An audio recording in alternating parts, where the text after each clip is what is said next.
E então, vamos falar novamente de Intubiara, um momento importante para a nossa reflexão. Uma crise conjugal que terminou de uma forma mais trágica possível. Ali, o que deveria ter sido conduzido com maturidade, com diálogo, com responsabilidade emocional, acabou se transformando em uma tragédia familiar que destruiu vidas inocentes e deixou marcas irreversíveis. Com certeza foi um episódio cruel que chocou todo o país, não apenas pelo desfecho, mas pelo caminho silencioso que levou até ele. Tragédias desse nível raramente surgem de forma repentina. É aqui que nós vamos buscar, de uma forma mais profunda, fazer essa análise. Essas tragédias são construídas aos poucos, em decisões mal feitas, sinais ignorados e emoções acumuladas que crescem até romper qualquer limite racional. Veja, do ponto de vista filosófico, isso revela um padrão antigo da condição humana. Quando a razão se afasta, o impulso ele assume o comando. Desde a antiguidade, os pensadores alertavam que o maior perigo ele vem do mundo externo, mas vem da incapacidade do indivíduo de governar a própria mente. O caos exterior costuma ser apenas um reflexo de um caos interior mal administrado. Nada explode sem antes ter sido pressionado por dentro. Observe que tudo começou como tantas outras grandes tragédias começam. Começa ali com o orgulho ferido, uma dor emocional, sensação de perda, traições e dificuldades de aceitar a realidade. Veja que esses elementos não são raros nem exclusivos de um caso específico. O que os torna perigosos é a forma como são enfrentados. A filosofia, ela sempre ensinou que a dor, ela não é opcional, mas um modo como reagimos a ela. Ignorar essa distinção é abrir mão da própria autonomia emocional. Essas lições são duras, são desconfortáveis e nada agradáveis de encarar. Mas, mesmo assim, são necessárias. Ignorá-las custa caro e, em situações extremas, pode custar tudo. A primeira lição é simples e brutal. Nenhuma mulher vale a sua vida. Existe um ponto em que a dor deixa de ser apenas um sofrimento psicológico e passa a representar um perigo real, iminente. Quando o ego é ferido, a mente ela tende a superdimensionar a perda, como se aquele evento fosse o fim absoluto da existência. Filosoficamente, esse é um erro clássico de confundir uma parte da vida com a totalidade da própria vida. Quando alguém transforma um relacionamento em centro absoluto da própria identidade, qualquer ruptura se torna uma ameaça existencial. A pessoa deixa de viver uma relação e passa a viver para ela. Quando essa estrutura desmorona, tudo parece ruir junto. Veja que perder alguém machuca o orgulho, fere a mente e abala realmente a autoestima, especialmente quando há traição envolvida. A traição, ela carrega a humilhação, carrega o ressentimento e a sensação de desvalor.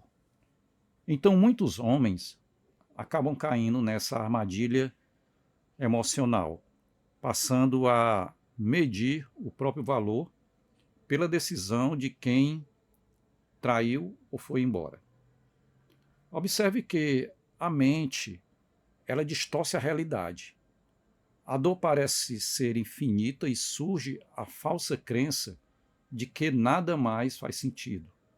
Nesse ponto, esse estado mental é perigoso, porque cria uma ilusão. Cria a ilusão de que o sofrimento atual define o futuro do indivíduo.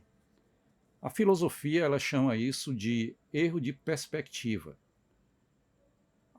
O presente, ele passa a ser visto como um eterno, quando na verdade é apenas um instante dentro de uma trajetória muito maior. Quando o homem acredita que não tem mais nada, ele age como se realmente não tivesse nada a perder. Esse foi o caso. Mas isso não é verdade. É apenas a dor ocupando o lugar da razão. Nenhuma mulher é maior do que a sua vida, do que a vida dos seus filhos ou das pessoas que dependem de você. Nenhuma rejeição é maior do que o futuro. Nenhuma humilhação é definitiva. Tudo é passageiro. O tempo não apaga tudo, mas o tempo, ele reorganiza quase tudo.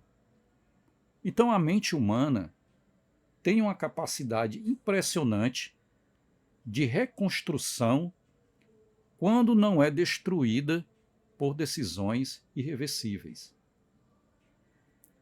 A filosofia, ela sempre ressaltou que resistir à dor não é negá-la, mas é atravessá-la com consciência.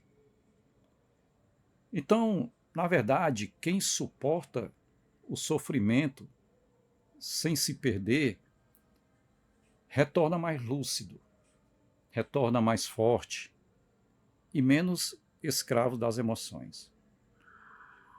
Então, quando um homem ele se destrói por causa de alguém, ele deixa de ser vítima da dor e passa a ser vítima de si mesmo.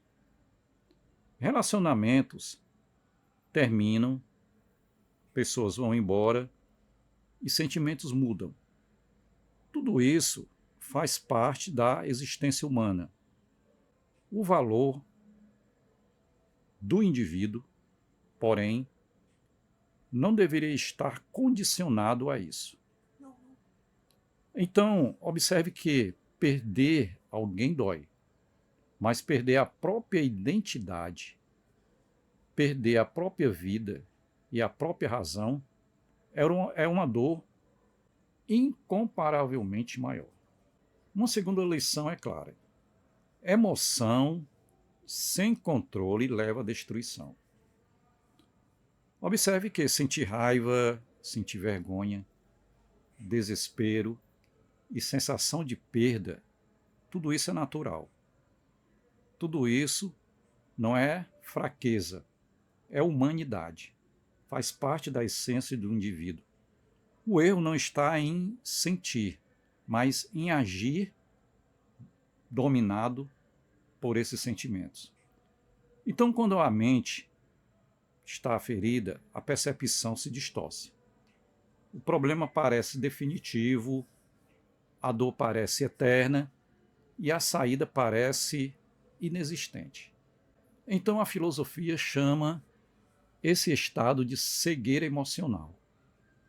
Quando a emoção assume o comando, a razão se retira, o indivíduo ele passa a não pensar e então reage. A reação não calcula, não prevê consequências e não considera o futuro. É o impulso em sua forma mais primitiva do ser humano. Então observe que nesse estado, um único ato pode definir toda uma vida. Força não é explosão. A força, ela é contenção. Um autocontrole é a capacidade de permanecer lúcido sob pressão. É parar quando tudo dentro de você pede para agir. A emoção, ela passa, mas as consequências permanecem. Essa é uma das verdades mais antigas e mais ignoradas da história da humanidade. Aqui tem uma terceira lição. A terceira lição, ela mostra que pequenos erros podem se transformar em grandes tragédias. Tragédias raramente começam grandes. Elas começam pequenas, começam silenciosas, disfarçadas de algo incontrolável. Observe que uma traição, uma mentira, uma decisão escondida, o problema não é apenas o erro inicial, mas o efeito em cadeia que ela provoca. Então, quando a confiança ela se rompe, não é apenas um relacionamento que se quebra. Quebra-se aí a estabilidade emocional do indivíduo.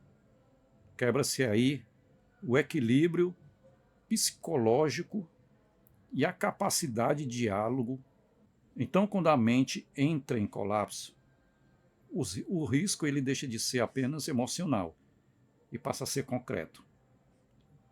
Então, a filosofia sempre alertou que aquilo que não é resolvido na consciência tende a se manifestar de forma destrutiva na realidade. Veja que isso não justifica nenhuma tragédia, mas explica como erros pequenos, quando esses erros são ignorados, podem gerar consequências imensas. O problema nunca foi apenas o erro, mas negligenciar. A negligência em lidar com essas consequências. Quando esses conflitos eles extrapolam o casal, o dano se amplia. Veja que é aí que surge uma quarta opção. Essa quarta lição inocentes nunca devem pagar por conflitos de adultos. Existe uma linha moral que não pode ser cruzada. Crianças não escolheram, não participaram e não têm como se defender. Filosoficamente, isso toca num princípio básico de justiça. Quem não causa o dano não deve sofrer suas consequências. Então, o conflito de adultos deve ser resolvidos por adultos. Quando um colapso emocional arrasta inocentes para dentro da destruição, o que já era grave se torna uma devastação completa. Observe que nenhuma dor emocional, nenhuma humilhação ou término justifica isso. O impacto ultrapassa o presente e compromete o futuro de quem não tinha qualquer relação com o conflito. Então, muitos homens vivem em silêncio emocional, acumulam frustrações, acumulam dores, humilhações, como se isso fosse um sinal de força. A filosofia, ela alerta sobre isso. Aquilo que é reprimido não desaparece, apenas se acumula. E tudo que se acumula sem saída tende a explodir um dia. Então, cuidar da mente é tão especial quanto cuidar do corpo. Aqui não se trata de dramatizar tudo, mas de reconhecer os nossos limites. Caminhar, conversar, se afastar do conflito no momento crítico são atitudes simplesmente simples, porém eficazes. Veja que Ignorar os sinais não fortalece ninguém, apenas aproxima o indivíduo do próprio colapso. Quando todo colapso, que parece repentino, foi construído em silêncio por muito tempo, o caso de Itumbiara não deixa apenas comoção. Ele deixa um alerta objetivo sobre limites emocionais, sobre responsabilidade e autocontrole. Essas tragédias desse nível, não começam no ato final. Elas começam muito antes, em dores mal resolvidas, orgulhos feridos, impulsos não contidos e ausência de lucidez nos momentos decisivos. Veja que essas reflexões não servem para apontar culpados, mas para evitar repetições. Que momentos como esses volte a ocorrer na vida de alguém. Quase toda tragédia, ela nasce pequena, ela nasce no silêncio e explode quando a razão já foi abandonada. Quando esse ciclo não é interrompido, o sofrimento ele deixa de ser apenas interno e passa a produzir consequências irreversíveis. O homem que não aprende a criar limites emocionais corre o risco de se tornar refém do pior momento da própria vida.